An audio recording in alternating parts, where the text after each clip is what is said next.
Hey there, happiness seekers. Welcome to Elevate Daily, where we seek to give advice that can make your lives brighter and more fulfilling.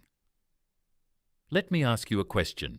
Have you ever felt like your confidence just quietly slipped away?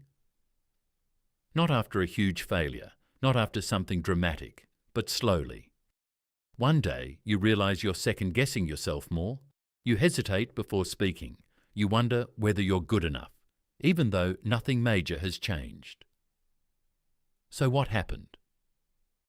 Today we're talking about something surprisingly powerful, the silent confidence killer you don't even notice. And the strange thing about it is this: most people deal with it every single day without realizing what it's doing to their mindset. If you enjoy learning about the psychology behind happiness, growth, and confidence, make sure to like this video and subscribe to Elevate Daily. It really helps the channel grow and allows us to keep sharing content like this with you. Now, let's get into it. The silent confidence killer we're talking about today is something incredibly common. It's called negative self-talk, but not the obvious kind. Most people imagine negative self-talk as harsh inner criticism. Things like, "I'm terrible at this," "I'll never succeed," "I'm a failure." But the truth is, the most damaging self-talk is often much quieter than that. It sounds more like this: "I probably shouldn't say anything," "They're probably better than me," "I'll just wait until I'm more ready," "Someone else could do this better." It doesn't feel dramatic. It feels reasonable. And that's exactly why it's so dangerous. Because when your brain frames self-doubt as logic, you rarely question it. Psychologists often describe our inner voice as something that constantly interprets the world around us. It narrates our experiences. It predicts outcomes. It judges performance. And over time, the way we talk to ourselves becomes the lens through which we see our abilities.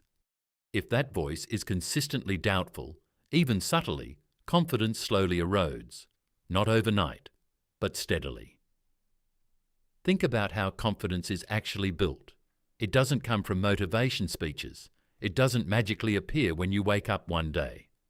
Confidence grows from evidence, small experiences where you try something and survive it. You speak up and nothing terrible happens. You attempt something difficult and learn from it. But negative self-talk interrupts this process. It convinces you not to try. And when you stop trying, you stop collecting evidence that you're capable, which makes the self-doubt feel even more believable. It becomes a cycle. And here's where things get even more interesting. Your brain naturally pays more attention to negative information than positive information. Psychologists call this the negativity bias. Thousands of years ago, this helped humans survive. Being alert to threats kept us safe. But in modern life, it means that one small mistake can overshadow 10 successful moments. You might receive 10 compliments and one mild criticism. And guess which one your brain replays all evening? That one comment. Over time, if you don't actively challenge this bias, your mind starts constructing a distorted narrative. It quietly collects proof that you're not as capable as you really are. And again, the scary part is how subtle this process is.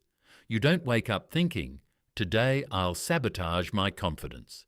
It just happens through repeated mental habits. Another place this silent confidence killer hides is comparison. And today, comparison has become easier than ever. Every time you open social media, you see highlight reels of other people's lives, people who seem more successful, more confident, more attractive, more accomplished. Your brain begins measuring. Even if you know logically that social media is curated, emotionally, it still affects perception. Studies have repeatedly shown that frequent upward comparison can lower self-esteem and increase feelings of inadequacy. And again, the process is subtle. You're not thinking, "I'm worse than them." You're thinking something like, "I should probably be further along by now," or "They seem to have everything figured out." These quiet thoughts slowly reshape your internal story, and confidence begins fading, not because you failed, but because your mind is constantly telling you you're behind. But here's the good news. The same mechanism that damages confidence can also rebuild it, because your inner voice is trainable. One of the most powerful shifts you can make is learning to notice your internal dialogue, not judge it, not fight it immediately. Just notice it. When you catch yourself thinking, "I'm not ready for this," pause. Ask yourself a simple question. Is this a fact or just a thought? That question alone creates psychological distance. It reminds you that thoughts are not always accurate reflections of reality. They're interpretations, and interpretations can change. Another powerful strategy is something psychologists call self-compassion. Now, self-compassion doesn't mean lowering standards or avoiding responsibility. It simply means treating yourself with the same understanding you would offer a friend. If a friend tried something challenging and struggled, you probably wouldn't say, "Wow, you're clearly not good enough." You'd say something like, "That's tough, but you're learning." Or, "It's okay to take time to improve." But many people never extend that kindness to themselves. They operate under the belief that harsh self-criticism creates discipline. But research consistently shows that excessive self-criticism actually reduces motivation and resilience. Self-compassion, on the other hand, increases emotional stability and persistence. In other words, encouraging yourself works better than attacking yourself. Another way to rebuild confidence is through small acts of courage.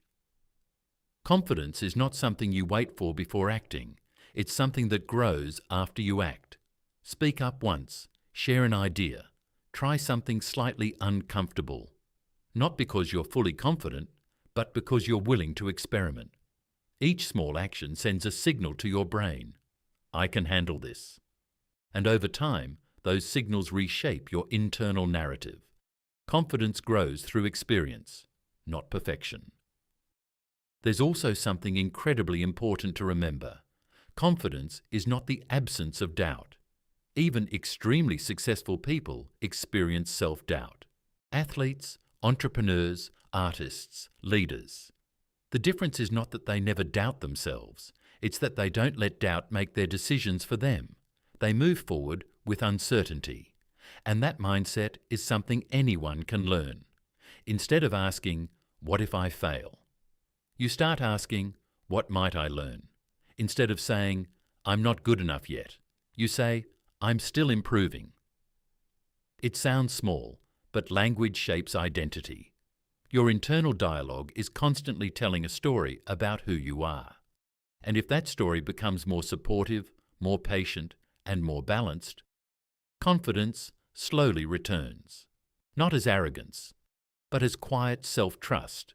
The kind of confidence that doesn't need constant validation.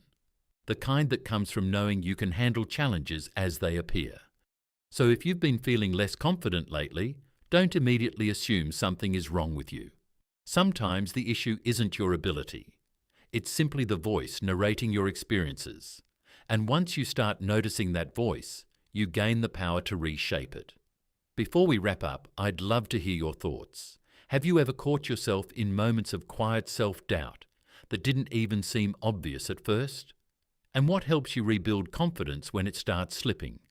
Share your thoughts down in the comments. The conversations there often help more people than you might realize.